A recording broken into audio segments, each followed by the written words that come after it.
अस्सलाम वालेकुम स्टूडेंट कैसे हैं? खैरियत से हैं? ठीक हैं।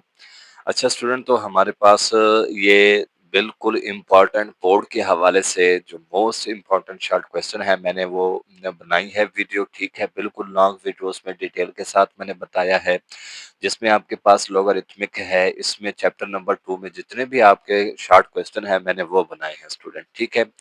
अब इसमें देखें आपके पास यहाँ पर logarithmic is the based logarithm की डिफाइन है, उसके बाद ये एमसीक्यूज़ हैं, शॉर्ट क्वेश्चन हैं, मैंने वो बिल्कुल हर सवाल, हर क्वेश्चन का बताया कि ये लॉन्ग में है, ये शॉर्ट में है, ये एमसीक्यूज़ है। इसकी मैं लिंक जो है बायो में दे रहा हूँ, आप वहाँ पर देखें। बिल्कुल ईज़ी तरीके से मैंने उसको सॉल्व आउट किया हुआ है स्टूडेंट।